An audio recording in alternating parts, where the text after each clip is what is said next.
अगर पृथ्वी गोल है तो हम नीचे क्यों नहीं गिरते?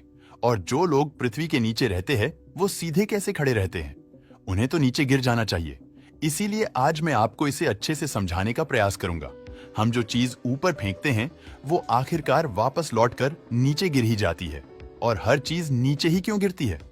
उस पर कौन इतनी फोर्स लगाता है कि वह अगर बहुत ऊपर भी चली जाए तब भी वापस नीचे ही गिर जाती है?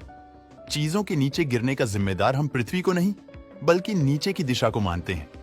आप लोगों को लग रहा होगा कि चाहे चीजें पृथ्वी की ओर गिरे या फिर नीचे की ओर, दोनों एक ही तो बात है। पर नहीं दोस्तों, छोटे लेवल पर तो इन दोनों बातों का मतलब एक ही है, लेकिन जैसे जैसे हम बड़ी स्केल में तुलनाएं करते हैं तो इन दोनों बातों में बहुत बड़ा अंतराल आता है।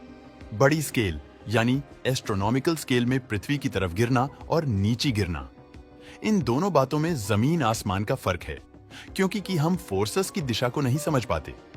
सबसे पहले हमें यह समझाना होगा कि चीजें हमेशा पृथ्वी की ओर गिरती हैं। नीचे तो बाकी दिशाओं की तरह ही केवल एक दिशा है और कोई दिशा हम पर फोर्स लगाकर हमें अपनी ओर खींच नहीं सकती। इसलिए सूरज, चांद, तारे और बाकी ग्रह अपनी पोजीशन आराम से बनाए रखते हैं, क्योंकि उन पर नीचे की तरफ कोई फोर्स नहीं लग रही। अब शायद आपके मन में सवाल आ रहा होगा, हर चीज पृथ्वी की ओर गिरती है तो सूरज, चांद और बाकी प्लैनेट्स क्यों नहीं गिरते दोस्तों? इसका जवाब हम तब समझेंगे जब हमें यह पता होगा कि आखिरकार चीजें पृथ्वी की ओर गिरती ही क्यों है। जब हम किसी गेंद को पूरी ताकत लगाकर ऊपर फेंकते हैं तो हम देखते हैं कि धीरे धीरे उसके ऊपर जाने की स्पीड कम हो जाती है और फिर वो गेंद वापस पृथ्वी की ओर गिर जाती है।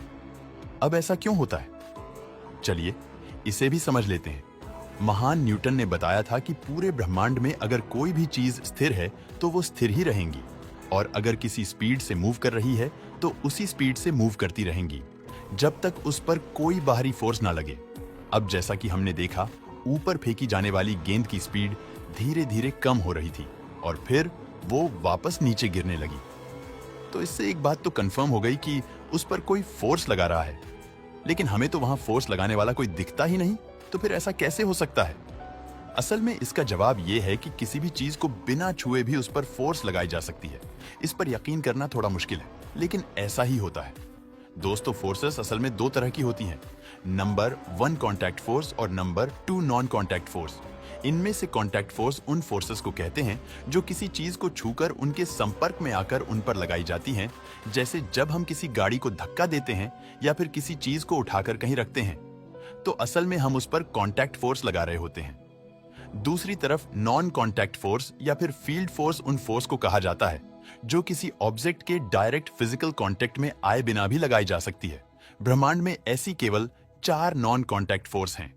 Number 1 strong nuclear, force number 2 weak nuclear, force number 3 electromagnetic, number 4 gravitational force. Electromagnetic के बारे में शायद आप जानते ही होंगे।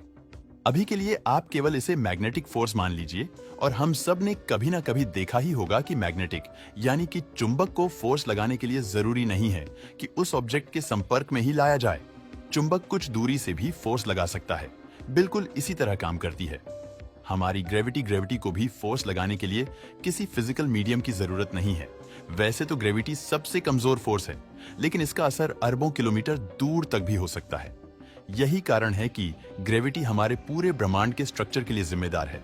सबसे पहले ये जान लेते हैं कि ग्रेविटी की इस ताकत के लिए जिम्मेदार कौन है। ग्रेविटी सीधे सीधे किसी ऑब्जेक्ट के मास पर निर्भर करती है।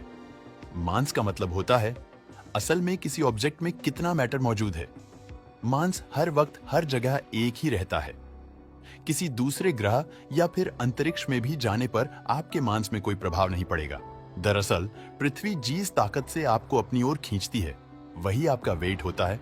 अब क्योंकि वेट पृथ्वी के खींचने की ताकत पर निर्भर रहता है, तो यदि आप किसी और ग्रह पर जाते हैं तो आपका वेट बदल जाएगा, और अंतरिक्ष में तो ये 0 हो जाता है क्योंकि वहां पर आप पर कोई फोर्स नहीं लगती। वेट और मास एक दूसरे से जुड़े हुए भी हैं। पूरी पृथ्वी का मास हमसे और आपसे करोड़ों गुना ज्यादा है, और इसलिए वो हम पर एक बड़ी ग्रेविटेशनल फोर्स लगा सकती है। अब क्योंकि यह फोर्स हम पर हर वक्त लगता रहता है, इसलिए हम जब भी किसी चीज को ऊपर फेंकते हैं तो वह कुछ देर बाद वापस नीचे गिरी जाती है। पूरी पृथ्वी द्वारा लगाई गई फोर्स बहुत ज्यादा होती है, लेकिन इससे बचने का भी एक रास्ता है। अगर हम किसी चीज को लगभग 12 किलोमीटर प्रति सेकंड की रफ्तार से फेंकें, तो वह पृथ्वी की ग्रेविटेशनल फील्ड को छोड़कर बाहर निकल जाएगी, यानी कि वह अंतरिक्ष में चली जाएगी। इसी तरह हमारे सूरज का मास भी पृथ्वी से लाखों गुना ज्यादा है और वो भी पृथ्वी को बिल्कुल उसी तरह खींचता है जिस तरह पृथ्वी हमें अपनी तरफ खींचती है। लेकिन अब आपके मन में एक सवाल होगा कि अगर ऐसा है तो पृथ्वी और बाकी ग्रह सूरज में गिरते क्यों नहीं? इसका कारण ये है दोस्तों, क्योंकि पृथ्वी सूरज के चारों ओर घूम रही है तो उस पर भी लग रहा है जो इससे बाहर की ओर धकेलता है। अब क्योंकि ग्रेविटेशनल फोर्स और सेंट्रीफ्यूगल फोर्स एक बैलेंस में बने रहते हैं, तो पृथ्वी भी आराम से सूर्य का चक्कर लगाती रहती है। बिल्कुल यही पृथ्वी और चांद के केस में भी होता है।